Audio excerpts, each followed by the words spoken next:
안녕하세요. 숨과 삶입니다. 오늘은 사람들에게 절대 만만하게 보이지 않는 처세와 대화법에 대해 이야기해 보겠습니다. 다산 정약용 선생님의 지혜로운 가르침을 통해 품격 있고 당당한 삶을 살아가는 방법을 말씀드리려고 합니다. 그의 가르침은 단순히 읽고 넘기는 교훈이 아니라 우리의 일상에서 실천할 수 있는 깊이 있는 지침입니다. 조선 후기의 실학자로서 수많은 어려움 속에서도 지혜로운 가르침을 남기신 다산 선생님은 오늘날에도 많은 이들에게 울림을 주고 있습니다. 그의 철학을 통해 우리가 삶 속에서 어떤 태도를 가져야 하는지, 또 주변 사람들에게 신뢰와 존경을 얻기 위해 어떤 대화법을 실천해야 하는지 하나씩 배워보도록 하겠습니다. 침묵의 미덕에 대해 먼저 이야기해 보겠습니다. 다산 정약용 선생님은 말이 많으면 실수가 많고 침묵은 지혜의 근본이다 라고 하셨습니다. 혹시 여러분도 대화 중에 내가 이 말을 왜 했을까 하고 후회한 적이 있으신가요? 침묵은 단순히 말을 하지 않는 것을 의미하지 않습니다. 그것은 우리가 생각을 정리할 수 있는 시간을 주고 상대방의 이야기를 경청할 수 있는 여유를 제공합니다. 예를 들어, 한 직장에서 팀장이 팀원들에게 문제를 설명하면서 자신의 생각을 강하게 주장했다고 해봅시다. 팀원들은 그의 말을 따랐지만 결국 결과가 실패로 끝났습니다. 반면 또 다른 팀장은 같은 문제를 놓고 팀원들에게 여러분의 생각은 어떤가요? 라고 물으며 경청했습니다. 그 결과 팀원들의 다양한 의견을 수렴하여 성공적인 결과를 이끌어냈습니다. 이처럼 침묵과 경청은 단순히 상대방을 배려하는 행동이 아니라 신뢰를 쌓고 더 나은 결정을 내리는데 중요한 역할을 합니다. 여러분도 대화 중 말을 하기 전에 한 번 더 생각하는 습관을 들여보세요. 그리고 오늘 하루는 가족이나 동료의 이야기를 끝까지 들어보는 연습을 해보세요. 다산 선생님이 말씀하신 침묵은 가장 큰 설득이다라는 말을 기억하며 침묵의 힘을 경험해 보시기 바랍니다. 겸손에 대해서도 깊이 생각해 보겠습니다. 다산 정약용 선생님은 높이 오르려면 허리를 낮추고 멀리 가려면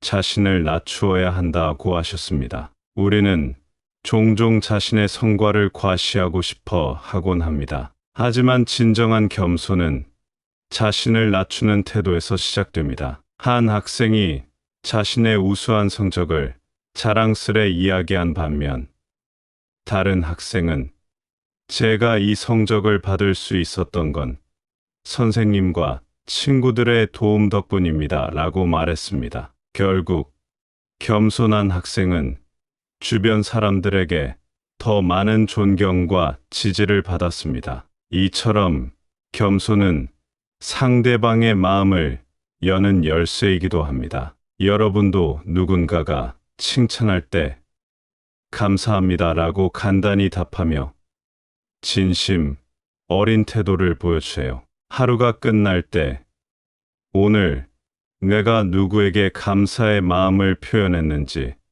떠올려 보는 것도 겸손한 태도를 키우는 데 큰 도움이 됩니다. 다산 선생님은 겸손은 깊이를 보여주는 거울이라고 하셨습니다. 여러분의 삶 속에서 이 거울을 자주 들여다보세요. 대화법에 있어서도 다산 정약용 선생님은 중요한 교훈을 남기셨습니다. 그는 남의 마음을 헤아릴 줄 아는 자만이 진정한 지도자가 될 수 있다고 말씀하셨습니다. 예를 들어 한 상사가 직원의 어려움을 공감하며 그런 상황이라면 정말 힘드셨겠네요. 어떤 도움이 필요하신가요?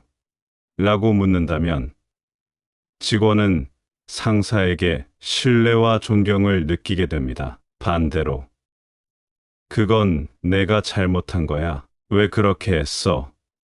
라고 말한다면 직원은 위축되고 상사와의 관계가 멀어질 수밖에 없습니다. 대화는 단순히 정보를 주고받는 것이 아닙니다. 상대방의 감정을 이해하고 공감하는 것이 핵심입니다. 열린 질문을 사용하는 것도 대화의 질을 높이는 방법입니다. 당신은 어떻게 생각하세요? 그때 기분이 어땠나요?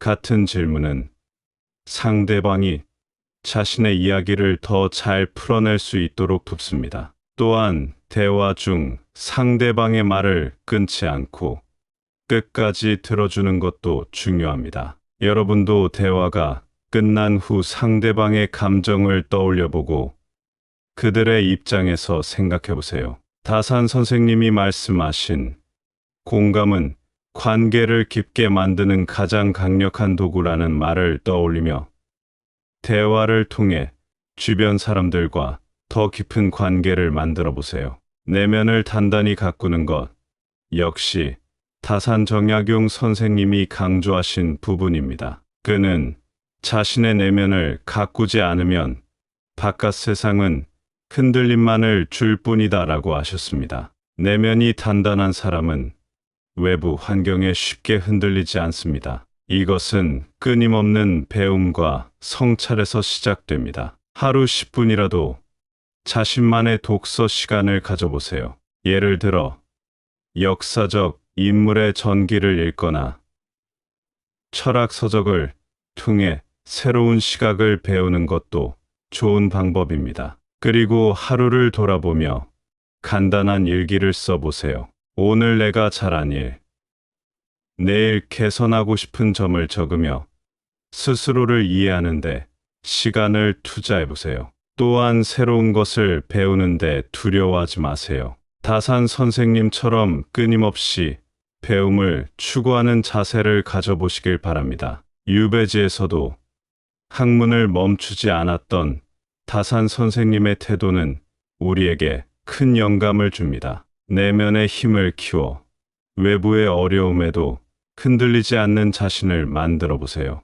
마지막으로 다산 정약용 선생님은 게으름은 모든 실패의 씨앗이다라고 말씀하셨습니다. 시간은 우리가 가진 가장 귀한 자산이며 진정성 있는 관계는 삶을 더욱 풍요롭게 만듭니다. 매일 아침 하루의 우선순위를 정리해 보세요. 오늘 내가 꼭 해야 할 일은 무엇인가? 를 적고 그것부터 실천해 보는 겁니다. 또한 하루에 한 번은 가족이나 동료에게 간단한 감사의 메시지를 보내보세요. 짧은 말 한마디가 관계를 따뜻하게 만들어줍니다. 예를 들어, 오늘 도움 주셔서 정말 감사합니다라는 간단한 말이 상대방에게는 큰 감동을 줄 수 있습니다. 한 달에 한 번은 특별한 시간을 계획해 보는 것도 추천합니다. 가족이나 친구와 함께 특별한 하루를 보내는 것이 관계를 더욱 돈독히 하는데 큰 도움이 됩니다. 다산 선생님의 말씀처럼 시간과 관계를 소중히 여기며 삶을 더욱 풍요롭게 만들어 보세요. 지금까지 다산 정약용 선생님의 가르침을 바탕으로 절대 만만하게 보이지 않는 처세와 대화법에 대해 알아보았습니다. 그의 지혜를 실천함으로써 여러분의 삶에 긍정적인 변화를 가져오길 바랍니다. 다산 선생님의 명언 중 하나인 사람을 보되 외모를 보지 말고 그 마음속 진실을 보라는 말을 기억하며 오늘부터 여러분의 삶을 새롭게 만들어 가시길 바랍니다. 이 시간을 통해 여러분의 숨과 삶의 작은 쉼표가 되었기를 바랍니다. 오늘 하루도 훌륭히 걸어내 주신 여러분, 정말 감사합니다. 다음에 다시 뵙겠습니다.